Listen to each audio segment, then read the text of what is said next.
반갑습니다. 생명과학 두 번째 시간 수업을 시작하도록 하겠습니다. 사실은 지금 선생님이 똑같은 수업을 두 번째 찍고 있습니다. 첫 번째 촬영을 했는데 녹화가 안 돼서 다시 똑같은 내용을 이어서 촬영을 하고 있습니다. 자, 빨리 하겠습니다. 앞 시간에 생명현상의 특성 6가지를 살펴봤었죠. 그러면 바이러스는 지금 이제 코로나 바이러스가 상당히 지금 세계적인 대유행인데 코로나 바이러스 이런 것처럼 바이러스는 과연 생물일까? 그럼 앞에서 배웠던 생명현상의 특성 6가지를 하는지를 확인을 해야 되겠죠. 그렇게 했을 때 과연 얘는 생물일까 아닐까에 대한 얘기를 한번 하도록 하겠습니다. 일단 기본적으로 바이러스의 특징, 바이러스는 세균보다 크기가 작다. 그래서 세균 여과기를 통과합니다. 세균을 걸러내는 세균 여과기를 설치하고 이 바이러스를 보내주면 바이러스는 여기를 통과해버립니다. 왜? 세균보다 작기 때문에. 세균을 걸러주는 채로는 걸을 수가 없다는 얘기죠. 세균보다 크기가 작다. 바이러스의 특징입니다. 다음, 바이러스는 어떻게 생겼느냐? 바이러스의 생김새는 중심부에 유전물질이 있습니다. 유전물질이 있다는 얘기는 뭐가 가능하다? 생식 유전이 가능하다는 얘기죠. 일단 생식 유전 가능합니다. 일단 자세한 얘기는 뒤에서 하도록 하고 생식 유전 가능합니다. 그리고 이 유전물질이 DNA냐 RNA냐에 따라서 바이러스를 DNA 바이러스와 RNA 바이러스로 구분을 합니다. 유전물질을 DNA를 가지느냐, RNA를 가지느냐에 따라서 DNA 바이러스, RNA 바이러스 이렇게 정리하고 일단 뭐 바이러스는 생식 유전 할 수 있습니다. 다음, 바깥쪽에는 누가 있느냐? 단백질 껍질로 쌓여져 있다. 그러면 단백질 껍질 안에 유전물질이 들어있는 세포가 아니네. 세포가 아니구나. 세포 구조가 아니다. 세포 구조가 아니다. 세포 구조가 아니면 일단 더 이상 볼 필요도 없이 바이러스는 생물이 아니다. 그렇죠? 바이러스는 생물이 아니다. 그런데 특징, 숙주세포 안으로 들어가면 어떤 일이 일어나느냐? 자, 여기서 먼저 숙주가 무슨 뜻이냐? 숙주라는 것은 어떤 두 생물이 같이 살고 있을 때 영양 공급을 하는 쪽을 숙주라고 합니다. 다시 얘기해서 바이러스가 우리 몸 안으로 들어왔다. 그러면 바이러스가 우리 몸 안으로 들어왔을 때 우리 몸이 바이러스에게 영양을 공급하죠. 그러면 우리 몸에 있는 세포가 숙주세포가 되는 겁니다. 그래서 이 숙주가 동물이냐 식물이냐 아니면 세균이냐, 바이러스는 세균 안에서도 자랄 수 있습니다. 그래서 이 숙주가 동물이냐 식물이냐 세균이냐에 따라서 동물 바이러스, 식물 바이러스, 세균 바이러스 이렇게 나누기도 하고 아까 얘기했던 유전물질이 DNA냐 RNA냐에 따라서 DNA 바이러스, RNA 바이러스 이렇게 나누기도 합니다. 어쨌든 바이러스가 세포 구조가 아니고 단백질 껍질에 핵산이 쌓여있는 형태인데 숙주세포 안에 들어가면 숙주세포에 있는 효소를 이용해서 물질대사와 증식이 뭐냐면 생식유전이죠. 생식유전을 할 수 있다. 어디서? 숙주세포 안에서. 그럼 숙주세포 밖에서는 못하죠. 숙주세포 안에서만 물질대사와 생식유전을 할 수 있다. 유전 아까 선생님이 한다고 그랬는데 어디서? 숙주세포 안에서만. 숙주세포 바깥에서는 아무것도 못한다. 그래서 코로나 바이러스도 그렇고 에이즈 바이러스도 그렇고 모든 이런 바이러스들은 공기 중에 있으면 2, 3일 이내에 없어져 버립니다. 얘네들은 숙주세포 바깥에서는 아무것도 못하더라. 네, 지금 과학자들은 바이러스를 생물로 보지 않습니다. 왜? 숙주세포 바깥에서는 아무것도 못하기 때문에. 그러면 6가지 생명현상의 특성 중에서 어떤 걸 할 수 있느냐 봅시다. 바이러스는 첫 번째 세포구조 아니죠. 세포구조 아니고 물질대사 못하죠. 단 숙주세포 안에 들어가면 할 수 있습니다. 자, 자극에 대한 반응과 항상성 유지하느냐? 못합니다. 발생생장 하려면 세포 분열을 해야 된다고 그랬죠. 세포 분열을 하려면 세포로 구성되어 있어야 되는데 세포로 구성되어 있지 않기 때문에 발생생장 못합니다. 생식유전 못하죠. 생식유전 못하는데 단 숙주세포 안에서는 할 수 있습니다. 적응진화 못합니다. 적응진화 못하는데 단 숙주세포 안에서 할 수 있습니다. 숙주세포 안에서는 세 가지를 할 수 있습니다. 바이러스가 어떻게 적응 진화하냐? 바이러스 돌연변이가 발생했다. 바이러스의 변이체가 발생했다. 이런 얘기 많이 들어봤죠? 바이러스의 돌연변이가 발생했다. 바이러스의 변이가 발생했다 하는 얘기가 환경에 적응해서 새로운 형태로 진화했다 하는 얘기입니다. 단 숙주세포 안에서.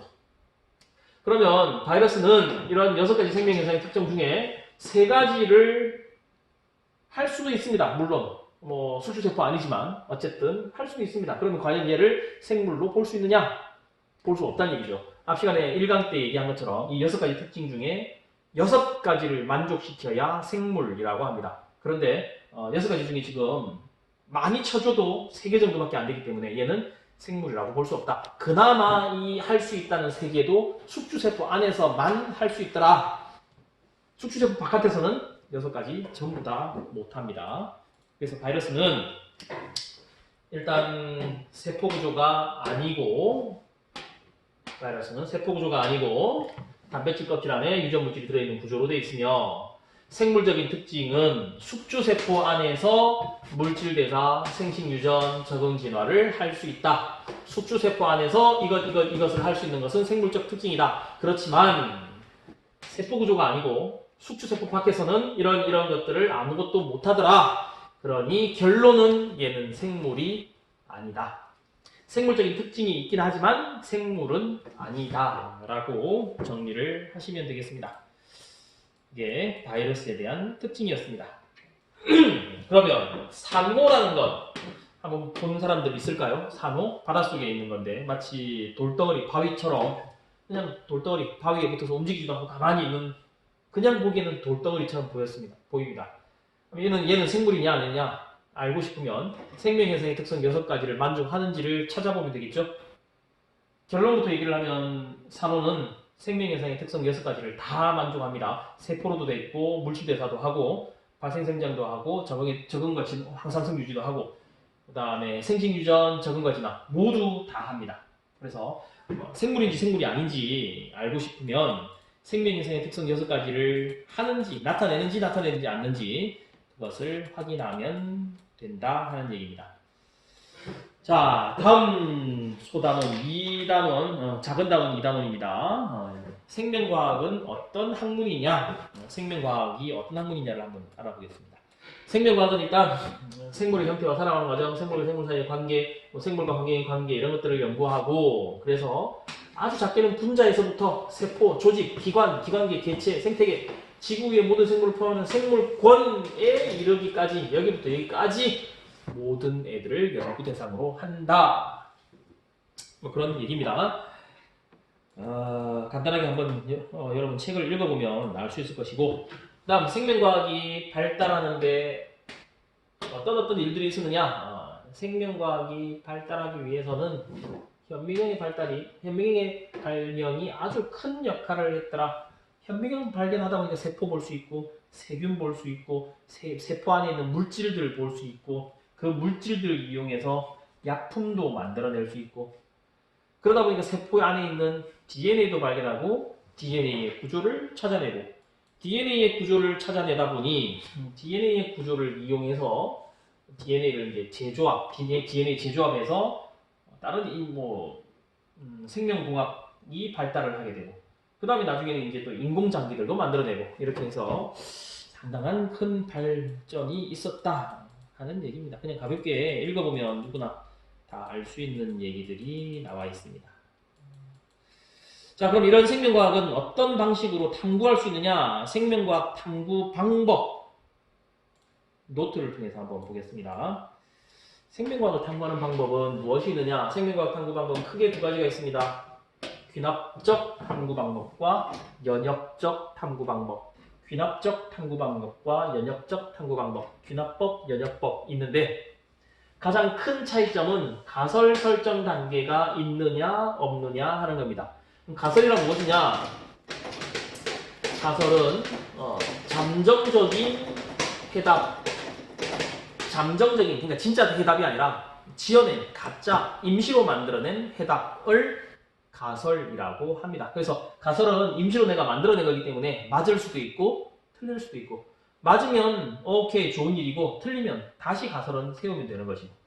그래서 귀납법은 가설 설정 단계가 없다. 그럼 귀납법이 어떻게 하는지 먼저 보겠습니다. 귀납법은 뭔가를 관찰합니다. 관찰하고 왜 그러지? 그럼 한번 관찰해 볼까? 관찰했더니 그러네. 결론. 자, 귀납법에서 한 일은 뭐밖에 없다? 관찰밖에 없더라. 관찰을 통해서 모든 일이 이루어지는 게 귀납법. 예를 들어서 섬이 이렇게 있는데 여기 A섬에 갔더니 A라는 생물이 살고 있었고 그 다음 섬에 갔더니 A'이 살고 그 다음 섬에 갔더니 A', A2'이라는 생물이 살더라. A가 살고 있는 건 똑같은데 조금씩 다르네. 관찰, 문제제기. 왜 그럴까? 관찰합시다. 또 다른 섬에 갑시다. 또 다른 섬에 갔더니 A, 3'이 살고 있네. 섬마다 다른 애들이 살고 있네. 관찰했네. 관찰 결과 서로 떨어져 살다 보면 여기는 A, 여기는 A', 여기는 A', 얘는 A''이 살고 있더라. 결론 서로 떨어져 살면 생물의 생김새가 달라진다. 즉 진화한다. 진화론, 다윈의 진화론 이렇게 귀납법을 통해서 나오게 됩니다. 다윈이 비글호를 타고 갈라파고스 군도 갑자기 단어가 생각이 안 나서 갈라파고스 군도를 갔는데 핀치새가 있죠.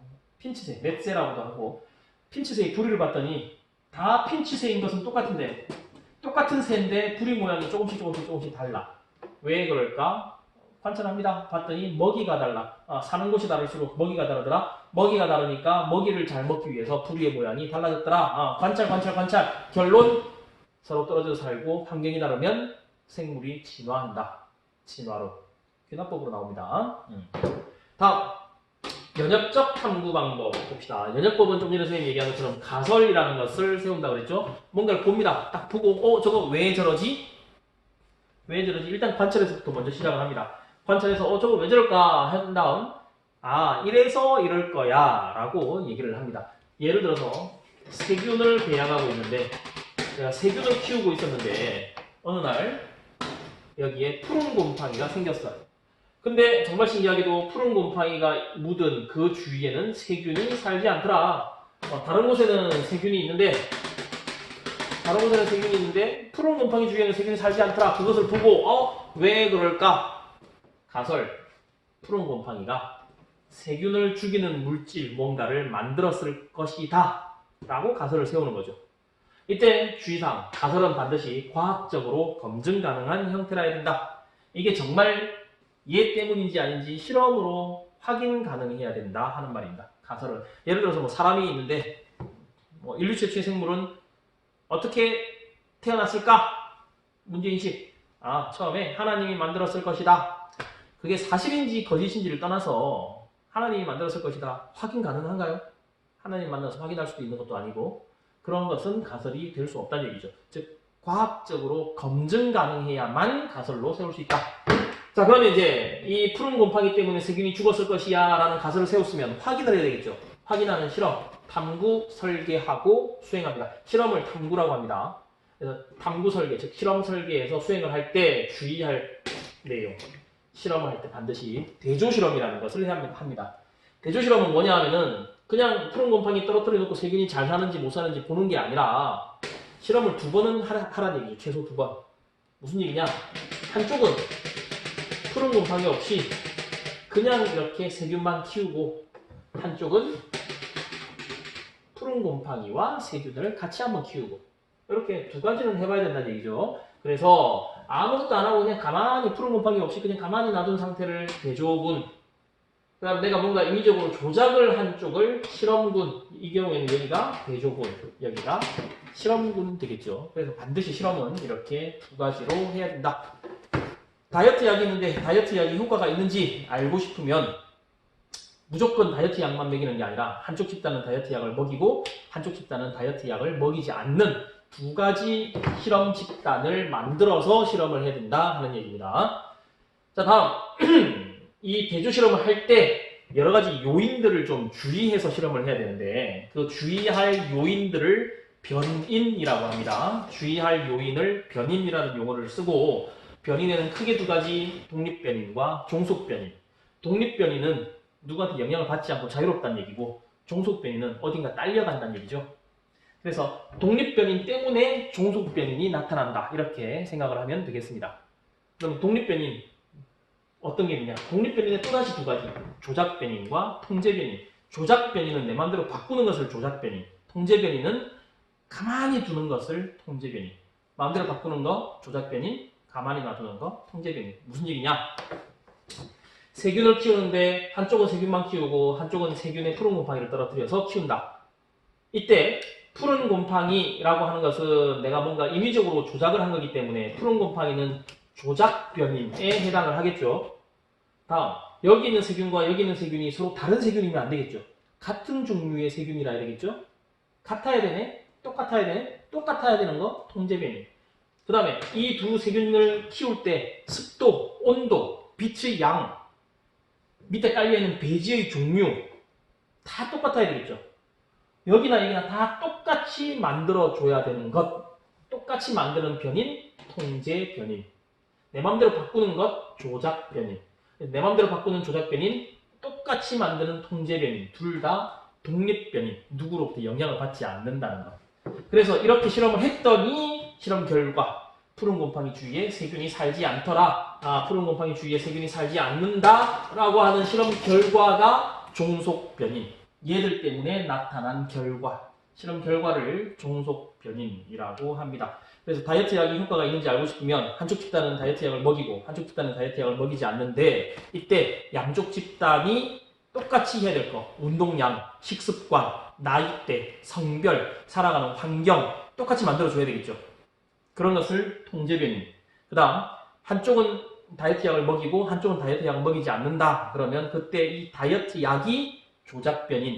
그 다음 다이어트 약을 먹인 집단이 실험군, 다이어트 약을 먹이지 않은 쪽이 대조군. 그랬더니 결과 다이어트 약을 먹인 쪽은 어떻게 되고 다이어트 약을 먹이지 않은 쪽은 어떻게 되었다. 체중의 변화라고 하는 것은 실험 결과, 종속변인이 되겠습니다. 그래서 면역법으로 실험을 할 때는 이렇게 변인과 대조 실험을 반드시 염두에 두고 실험을 해야 된다. 다음, 그래서 실험 결과 나왔죠. 좀 전에 한 것처럼 종속변인 실험 결과 나왔죠. 그럼 그걸 분석한 다음에 결론을 도출합니다. 결과와 결론이 무슨 차이가 있느냐? 결과는 좀 전에 얘기한 것처럼 실험 결과가 어땠다 하는 겁니다. 그냥 여기서는 푸른 곰팡이 없이 키웠더니 세균이 잘 살았고, 푸른 곰팡이 있었더니 푸른 곰팡이 주위에는 세균이 살지 못했다. 다이어트 약을 안 먹였더니 살이 안 빠졌는데 다이어트 약을 먹었더니 체중이 감소했다. 여기까지가 실험의 결과입니다. 실험의 결과. 결론은 그 결과를 분석해서 뭔가 만들어낸 명제, 문장. 그래서 푸른 곰팡이는 세균을 죽이는 물질을 분비한다 라고 하는 게 결론. 결과는 푸른 곰팡이 주위에 세균이 살지 않았다 하는 게 결과. 그 결론은 따라서 푸른 곰팡이는 세균을 죽이는 뭔가를 분비했다. 결론. 다이어트 약을 먹었더니 체중이 감소했다. 결과. 결론은 이 다이어트 약은 체중 감소에 효과가 있다. 결론. 이렇게 차이가 있겠습니다. 자, 여기서 여러분이 주의해서 봐둬야 될 내용은 연역적 탐구 방법에서 이 좀 전에 선생님이 얘기했던 변인과 대조 실험 부분 주의해서 봐야 되고, 그 다음에 연역적 탐구하는 순서 기억해야 됩니다. 어떤 순서대로 수행되는지. 그 다음에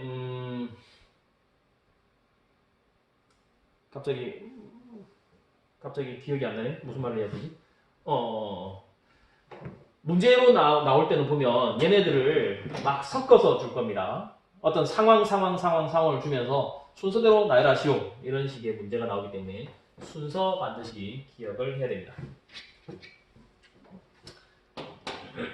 연역적 탐구 방법. 그러면 연역적 탐구 방법, 우리 교과서에 소개되어 있는 내용을 한번 보겠습니다.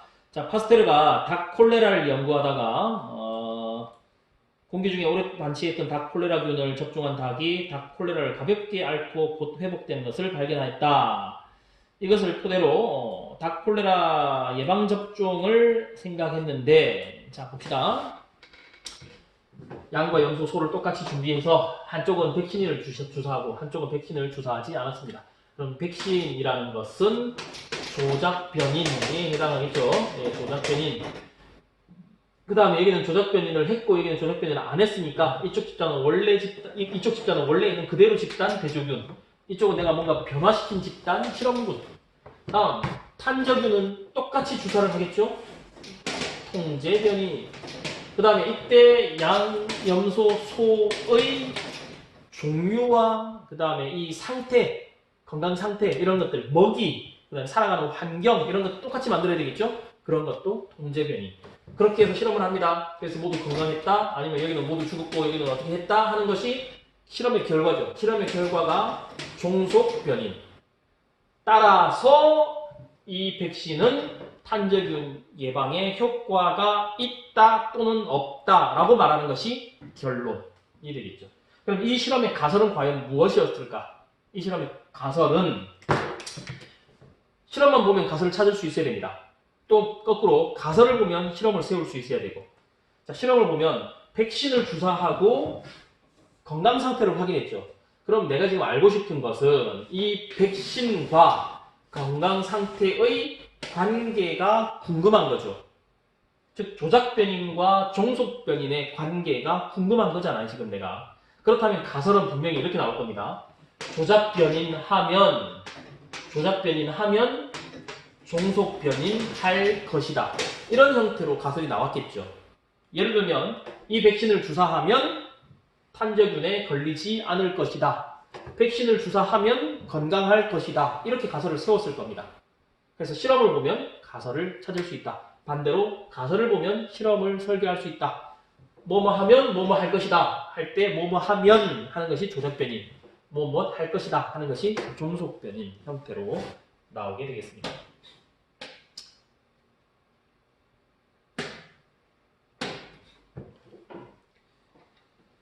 그리고 뭐 또 여기 또 다른 내용들 쭉 나오는데 다 뭐 같은 얘기들이고, 앞에서 다윈이 귀납법으로 어떻게 진화론을 찾았는지 하는 얘기까지 다 했습니다. 자, 여기까지가 1단원의 내용 되겠습니다. 그래서 일단은 강의는 여기까지 하고 여러분이 이제 이 시간 두 번째 강의에서 해야 될 과제입니다. 두 번째 강의에서 해야 될 과제는 이만큼 손으로 써서 사진 찍어서 과제 제출방에 제출하기. 바이러스의 특징, 바이러스의 생물적 특징, 비생물적 특징 쓰고 생명학 탐구 방법, 연역법, 귀납법 어떻게 하느냐. 연역법은 이렇게 한다. 그때 탐구 설계할 때 대조 실험과 변인 통제 어떻게 할 것이냐.